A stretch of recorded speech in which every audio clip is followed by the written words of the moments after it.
Hello and welcome to Motivation and Inspiration with Venus Castleberg. And I am here with The Magic of Thinking Big is the book today. I just wanted to read a little bit from this book, and then I'll talk a couple minutes after a little bit about what we hear and perhaps even put a different spin or an additional spin on it. And thank you for being here. Thank you for watching.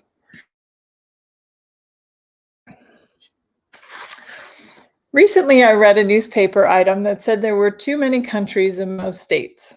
The article pointed out that most country boundaries were established decades before the first automobile was built, and while the horse and buggy was the chief mode of travel. But today, with fast automobiles and good roads, there is no reason why 3 or 4 counties could not be combined. This would cut down greatly in the duplicated services, so many taxpayers would actually get better services for less money. The writer of this article said he thought he had stumbled across a really live idea, so he interviewed 30 people at random to get their reaction. The result, not one person thought the idea had merit, even though it would provide them with better local government and less cost. That is an example of traditional thinking. The traditional thinking mind is paralyzed. He reasons, it's been this way for 100 years, therefore it must be good and must stay this way. Why risk change? Average people have always resented progress. Many voice a protest towards the automobile on the grounds that nature meant for us to walk or use horses. The airplane seemed drastic to many. Man had no right to enter the providence reserved for birds. And a lot of status quoers still insist that man has no business in space.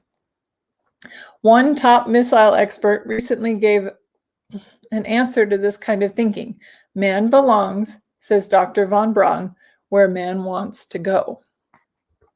Around 1900, a sales executive discovered a scientific principle of sales management. It received a lot of publicity and even found its way into textbooks. The principle was this: there is one best way to sell a product. Find the best way, then never deviate from it. Fortunately for this man's company, new leadership came in time to save the organization from financial ruin. Contrast to this experience with the philosophy of Crawford Greenwald, president of one of the nation's largest business organizations. In a talk at a Columbia University, Mr. Greenwald said, "There are many ways in which a good job can be done, as many ways, in fact, as there are men to whom the task is given. In truth, there is no one best way to do anything. There is no one best way to decorate an apartment, landscape a lawn, make a sail, rear a child, or cook a steak. There are as many best ways as there are creative minds. Nothing grows in ice. If we let tradition freeze our minds, new ideas can't sprout. Make this test sometime soon. Propose one of these ideas below to someone and then watch their behavior. The postal system, long a government monopoly, should be turned over to private enterprise. Number 2, presidential elections should be held every 2 years or 6 years instead of 4. Number 3, regular hours for retail stores should be 1 p.m. to 8 p.m. instead of 9 a.m. to 5:30 p.m. Number 4, the retirement age should be raised to 70. Whether these ideas are sound or practical is not the point. What is significant is how a person handles propositions like these. If he laughs at the idea and doesn't give it a second thought, and probably 95% will laugh at it, chances are he suffers from traditional paralysis. But the 1 in 20 who says, "That's an interesting idea, tell me about it," has a mind that has turned to creativity. Traditional thinking is personal enemy number 1 for the person who is interested in creative personal success program. Traditional thinking freezes your mind. blocks your progress and prevents you from developing creative power. Here are 3 ways to fight it. Number 1, become receptive to ideas. Welcome new ideas. Destroy thoughts repellents. Destroy these thought repellents. Won't work, can't be done, it's useless, and it's stupid. A very successful friend of mine who holds a major position with an insurance company said to me, "I don't pretend to be the smartest guy in business, but I think I am the best sponge in the insurance industry. I make it a point to soak up all the good ideas I can." Number 2, be an experimental person. Break up fixed routines, expose yourself to new restaurants, new books, new theaters, new friends. Take a different route to work someday. Take a different vacation this year. Do something new and different this weekend.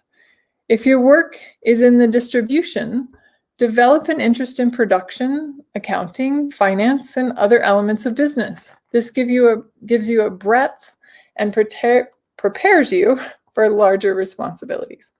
Number 3, be progressive, not regressive.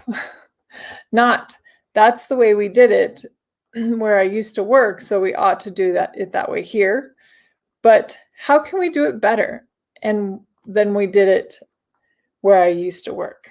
Not backward. Regressive thinking is but forward, progressive thinking.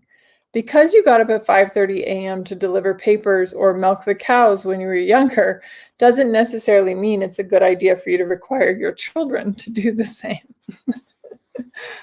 Imagine what would happen if Ford, the motor company, in its management, allowed itself to think, this year we've built the ultimate in automobiles.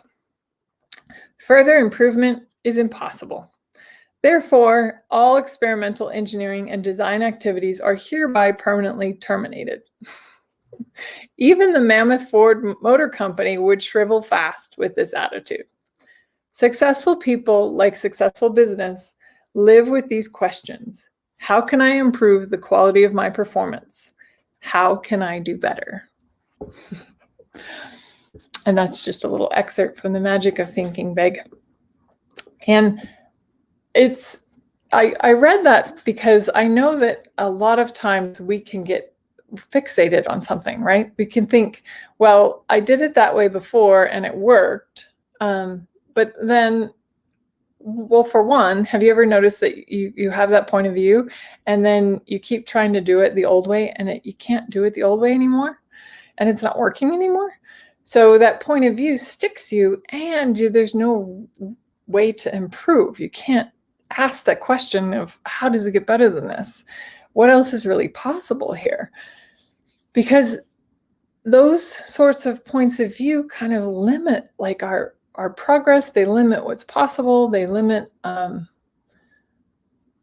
in a way, they limit that creative imagination that David Schwartz was talking about.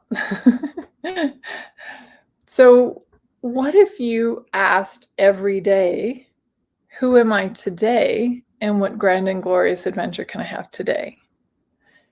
What if every day you asked, what else is possible in business that I've never even thought was possible or imagined before, right? What's a different way to look at this? And then let go of just destroy and uncreate all the places where you have this fixed, finite point of view that limits the infinite possibilities that are available. And might even just being in that question be a little bit more fun. Or I don't know, it's like it becomes an adventure. Life becomes a little bit more of an adventure. Like, what adventure can I have today instead of what do I have to do? What did I do yesterday that works? And then I have to do it again today because it worked yesterday. Rather than that, just go, wow, what else could I create today? What else could I choose today? What would be fun and create more money right away?